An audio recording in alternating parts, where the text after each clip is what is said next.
నెల్లూరు జిల్లాకు సంబంధించినటువంటి ఏదైతే సంగం నెల్లూరు బ్యారేజీలు ఉన్నాయో వాటిని మహానేత వైఎస్ రాజశేఖర రెడ్డి గారి హయాంలో వాటికి శంకుస్థాపన జరిగింది. ఆ తర్వాత వచ్చినటువంటి ప్రభుత్వాలు ఏవి కూడా వాటిని పట్టించుకున్నటువంటి దాఖలాలు లేవు. ఇటువంటి సందర్భంలో దురదృష్టమైనటువంటి సంఘటన. ఆ ప్రాంతానికి సంబంధించి ప్రతిపక్షంలో శాసనసభ్యుడిగా ఉన్నాడు, అధికార పార్టీలో మంత్రిగా వ్యవహరించాడు. అంతకుముందు నుంచి ఆ ప్రాంత ప్రజలతో సన్నిహిత సంబంధాలు ఉన్నాయి. అటువంటి గౌతమ్ రెడ్డి గారిని కోల్పోవడం దురదృష్టకరమైనటువంటి సంఘటన. అందరూ భావోద్వేగానికి గురయ్యారు.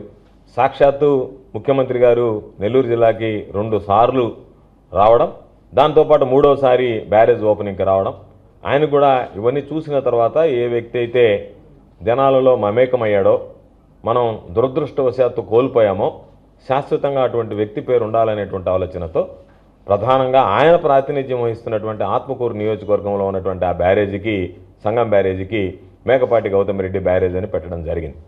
అదేవిధంగా నెల్లూరు జిల్లాకు సంబంధించి ప్రతి ఒక్కరికి తెలిసినటువంటి విషయం, నెల్లూరు జిల్లాకి అనేక ప్రాంతాలకి సాగునీరు అందించడానికి విశేషంగా కృషి చేసినటువంటి వ్యక్తి, సాగునీటి రంగం మీద అనుభవం ఉన్నటువంటి వ్యక్తి పెద్దలు నల్లపురెడ్డి శ్రీనివాసులరెడ్డి గారు. ఆయన పేరిట నెల్లూరు బ్యారేజీకి నల్లపురెడ్డి శ్రీనివాసులరెడ్డి బ్యారేజ్ అని నామకరణం చేయడం జరిగింది.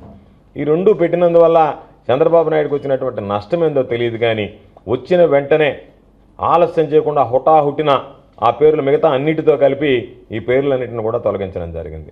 పరిపాలన అంటే గతంలో చేసినటువంటి వాటిని మార్పులు చేయడం కాదు, గతంలో చేసినటువంటి వాటికన్నా ఇంకా బ్రహ్మాండంగా అభివృద్ధి చేయడం అనేటువంటిది పరిపాలన అనిపించుకుంటుంది.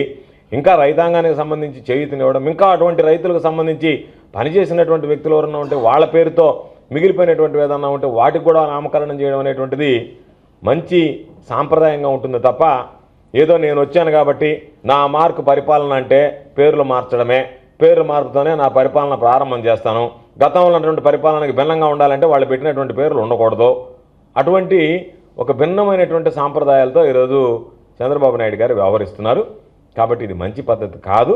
దీనికి ఇప్పటికే ఒకసారి ఖండించడం జరిగింది. ఎవరు ఏమనుకున్నా సరే ఈరోజు నెల్లూరు జిల్లాకు సంబంధించినటువంటి ప్రజలందరూ కూడా బాధపడుతున్నారు. ఒక విధంగా చెప్పాలంటే చంద్రబాబు నాయుడిని చీకొడుతున్నారు. ఇటువంటి పద్ధతులు మంచిది కాదనేటువంటి భావంతో ఉన్నారు. ఇప్పటికైనా చంద్రబాబు నాయుడు గారు మనసు మార్చుకొని అన్నిటికీ ఏదైతే పేర్లు ఉన్నాయో వాటిని పునరుద్ధరిస్తూ, ప్రత్యేకించి నెల్లూరు జిల్లాకు సంబంధించి గౌతమ్ రెడ్డి పేరుతో ఉన్నటువంటి సంగం బ్యారేజ్ కానీ, నల్లపురెడ్డి శ్రీనివాసరెడ్డి గారి పేరుతో ఉన్నటువంటి నెల్లూరు బ్యారేజ్ కానీ తిరిగి వాటిని నామకరణం చేయాల్సిందిగా, పునర్నామకరణం చేయాల్సిందిగా, అదే పేర్లు తిరిగి కొనసాగించేటువంటి విధంగా ఆదేశాలు జారీ చేయాల్సిందిగా కోరుకుంటున్నాను.